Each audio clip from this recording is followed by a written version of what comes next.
Hello everyone, magandang araw sa ating lahat. So for today, what we will be discussing is about the culture, ideology, and power.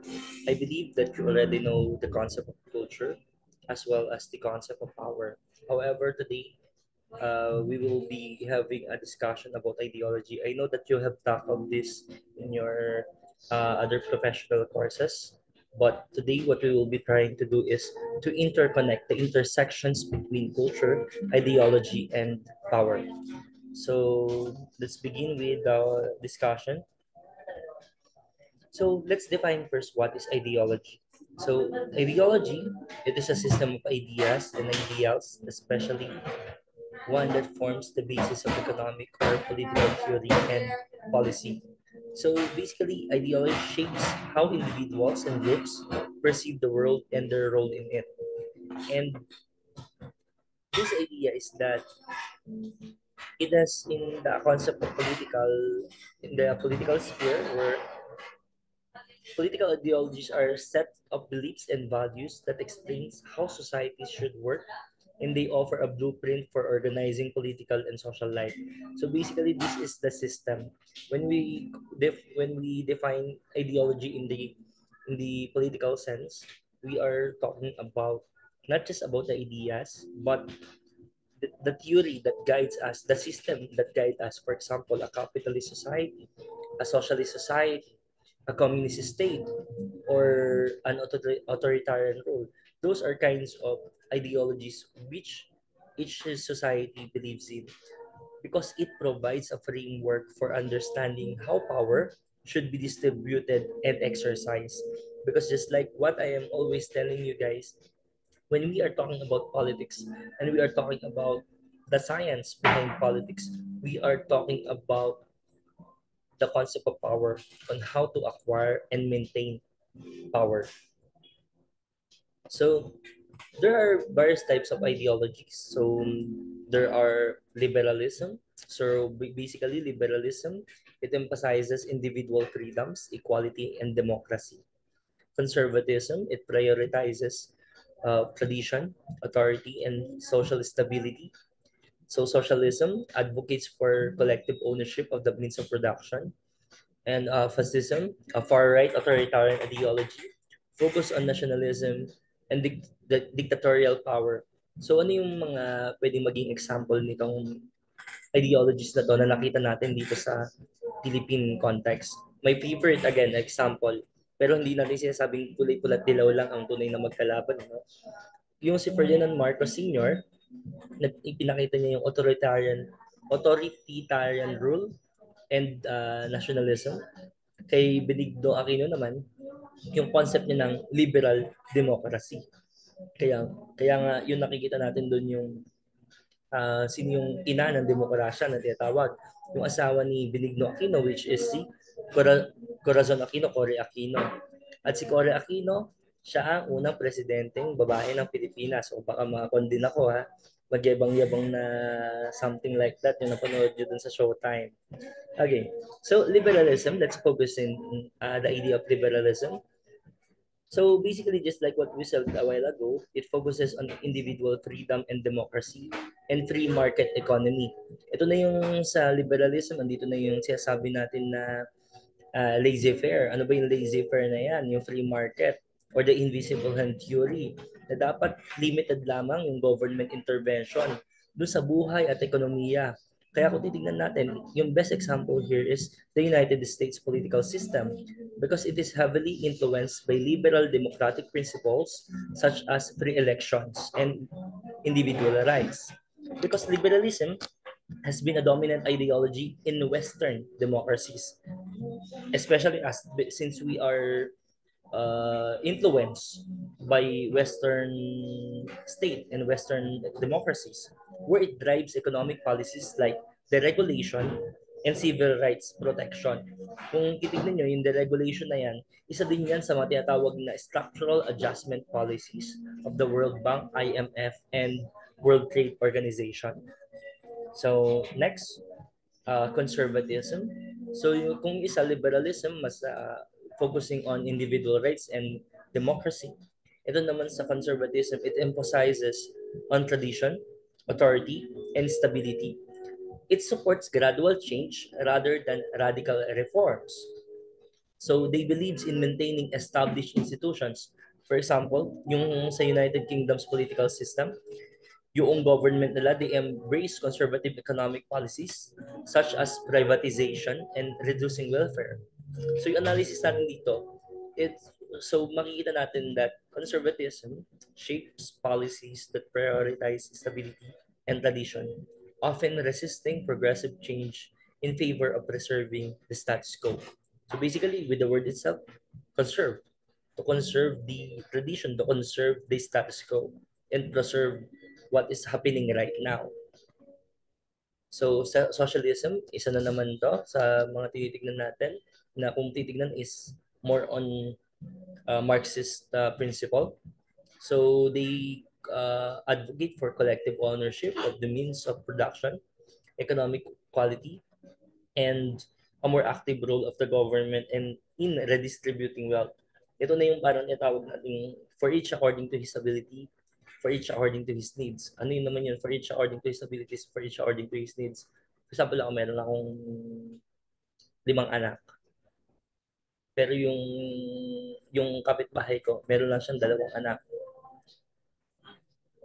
Paano yung distribution ng wealth sa amin? Parehas kami ng trabaho. Pero sino mas maraming nabibigay na pera, for example, mas madami mabibigay sa akin kasi meron lang akong 5 anak. Kaya ngayon yung idea for each according to his abilities, for each according to his needs. Because socialist policies, they focus on reducing social inequalities and providing universal access to basic social services. Ano ba yung basic social services natin or essential services na meron tayo? Yan yung education, free education, healthcare, free healthcare, and yung transportation. Yung mga yan, yung mga tinatawag nating essential services. Kaya nga, ang problema lang dito, it may involve higher taxes and more government intervention. Next is communism. So communism, it calls for a classless, stateless society where the means of production are collectively owned. They believe in the abolition of private property and aims for total economic quality. Ito, no, hindi naman nilagay ko na example dyan yung Cuba. Pero hindi naman talaga nila na-achieve kasi wala pa naman talagang state na nakapag-achieve na ng tinatawag nating communist state. Pero meron lang, pinakamalapit-lapit is yung Soviet Union, yung USSR, and even Cuba during the Cold War. So, while communism promises total equality, it has often resulted in authoritarian regimes that limit personal freedoms and concentrate power within the state. So, yung nagiging problem na ang pinipinpoint natin sa communism, abolition of private property and classless society na siya. So, since classless society na siya, wala nang wala nang mataas, wala nang mabababa. We are again going back to what we call egalitarian state. Kasi nga titignan natin sa historical materialism. Sa historical materialism and uh, historical overview ni Karl Marx, tinitingnan dito yung kanyang pinipinpoint na yung history of our society is history of class struggle kung saan in every modes or means of production or modes of production, meron naghaharing uri, meron nasa taas. At ang point ng sinasabi ni Marx na, na makikita ng tao, mararamdaman ng taong bayan na bulok ang sistema ng kapitalismo, ng pagiging kapitalista. Kaya i-overthrow nila to in order for the proletariats and the workers yung magro-rule. Kaya nga sabi niya, workers of the world, unite. Na magtulong-tulong ang sambayanan ng mga workers and proletariat para labanan yung mapang-aping sistema ng kapitalismo. Kung baka sabihin niyo, gay activista na ako. But that is the idea of communism. I'm just trying to give you an overview of it. Next is fascism. Ito na yung fascism. Basically, this is authoritarian nationalism. They reject the idea of democracy and the belief in the strong centralized government led by a dictator. Ang primary example natin dito is Adolf Hitler, where he exemplified fascist ideology where they promote totalitarian rule, aggressive nationalism, and militarism. So fascism leads to highly centralized government that suppress dissent, prioritize the state above the individual, and often engage in aggressive expansionist policies. Mga pasista, yan. Ganyan yung mga authoritarian nationalism. Next is environmentalism with the word itself. They are protecting the environment. O, baka natatawa-tawa kayo. This is the most relevant kung parang sa akin. Because what is the sense of all those ideologies kung we don't protect our environment? What is the sense of all the beliefs na pinaglalaban natin, ng mga prinsipyo natin, if at the end of the day, masusunog lang tayong lahat ng araw, ni Haring Araw. Ayan. It focuses on protecting the environment, promoting sustainability, and addressing the consequences of industrialization. This supports policies that reduce pollution, preserve natural resources, and mitigate climate change. Basically, ang pinakagusto ko lang sabihin sa inyo dito, yung concept ng environmentalism, isa sa pinaka-favorite kong idea is inasabi ni, paano nito? Triple bottom line ni John Elkington. Triple bottom line, John Elkington. People, planet, profit. Kung saan yung people, planet, and profit, they coincide with each other. Nagtutulong-tulungan sila na merong equal distribution between the people, the planet, and the profit. Very good ka, Jose. Put 5 ka dyan. Put 5 ka, Jose. Okay? Next is feminism. So feminism basically advocates for gender equality, women's rights, and the elimination of patriarchal system. So, kung titignan natin yung feminism, it influences policies that challenge traditional gender roles, promoting equal opportunities and rights for all genders. Basically, alam ko, sure naman akong alam niyo na to, but not necessary when you say feminism, pambabae lang. Feminism, pang LGBT lang. Feminism, pang gender lang. But also, when we talk about feminism, we are also looking on the political, social, and even economic spheres. For example, yung kababaihan, let's say naniniwala ka na men and women are equal. Pero pinapanigan mo naman na ang laging i-hire is lalaki. Bakit lagi lalaki yung hina-hire mo?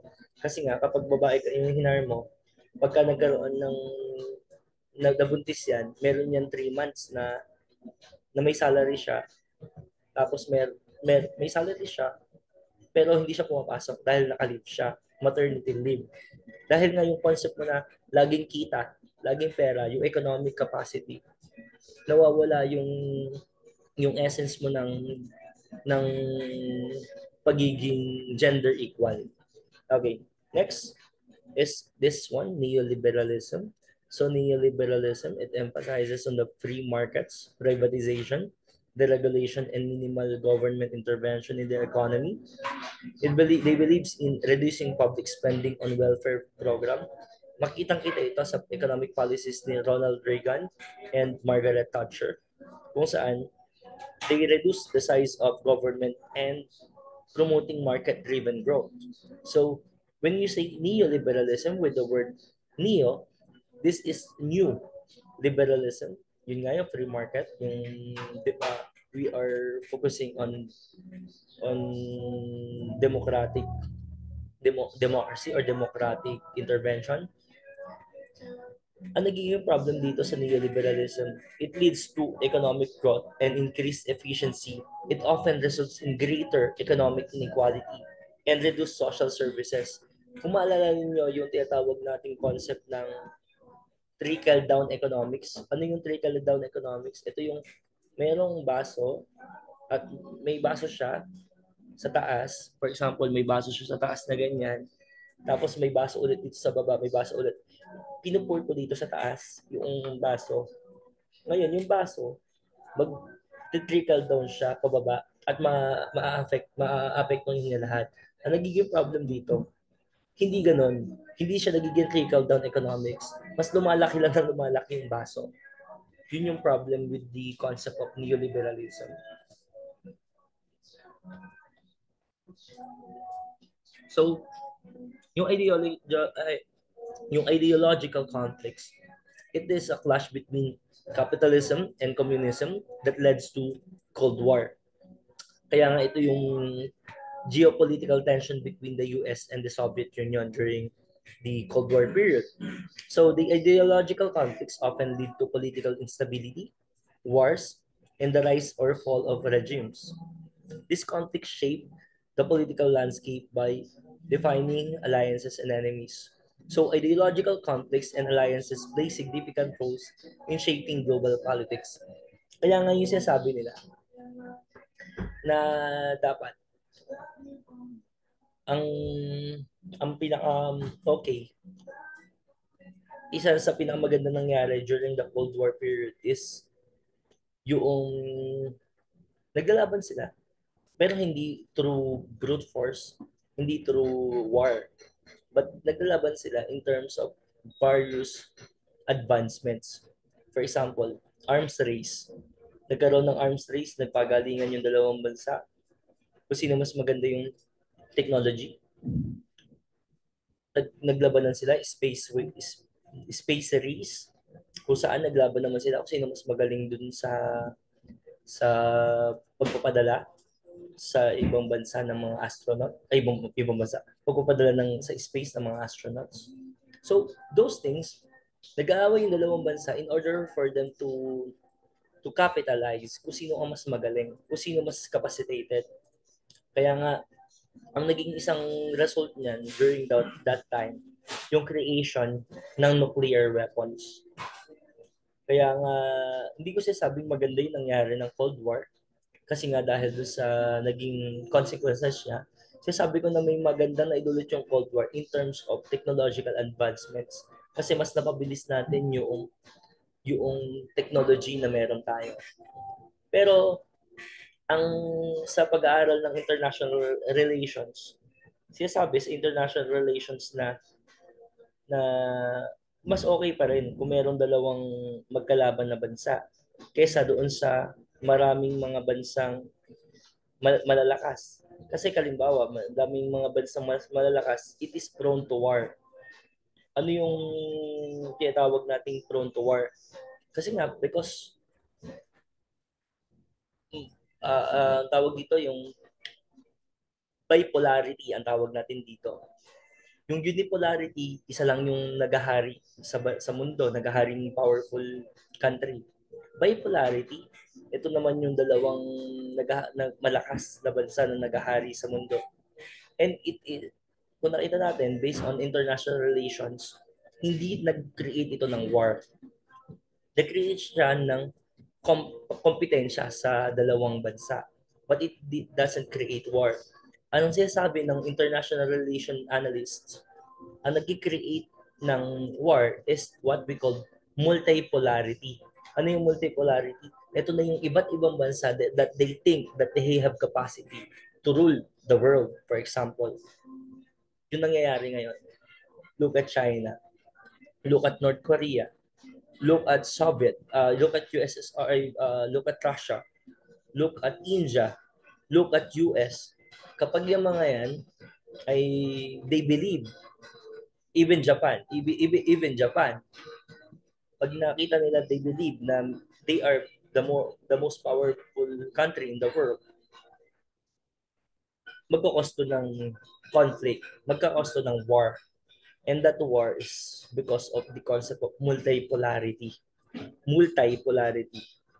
Kaya nga, ang pinakamaganda daw, sinasabi ng mga international relation analysts, bipolarity. Meron lang dalawang bansa ng malakas o unipolarity. Kaso pagka unipolarity, siya na lang talaga yung naghaharing uri. Ano? So, what we can see here is that the relationship between ideology and power, where ideologies justify the use and exercise of power by elites or governments. So makikita natin dito yung kay Antonio Gramsci's theory of hegemony, yung pinag-uusapan natin noong nakaraan, where power is maintained not just through force, but through cultural institutions that promote a dominant ideology, make it seem natural. Na akala mo na hindi ka nila kinocolonize, na hindi ka nila ginagamitan ng kapangyarihan because walang force. Na feeling mo natural lang lahat. But in reality, they nagagamit na pala ng cultural institutions ng mga tinatawag nating ideological apparatuses na parang kung basahin nyo lang doon si Louis Althusser na yung education ginagamit siya bilang ideological apparatus ng government, ideological state apparatus para ipataas yung image ng government, yung media, yung pag-portray ng media sa government na ito yung government, ang ganda-ganda ng ginagawa niya. Pero in reality, ang pangit pala. Those are the ideological state apparatuses used by the government or used by the state in order for them to clear their image. Pakibasa na lang doon si Louis Althusser para sa mas karagdagang details. Kung makikita natin yung kay Marcos regime, yung use of media and education sa pag-promote ng tinatawag na bagong lipunan, they use this bagong lipunan to legitimize yung martial law. Na parang ang ganda-ganda ng martial law, which is maganda ba talaga? That's the main question. Now, dami natutuwa sa martial law because that is the portrayal noong media and education on the concept of bagong lipunan. And that is the relationship of ideology and power. They use ideology to gain, acquire, and maintain their power.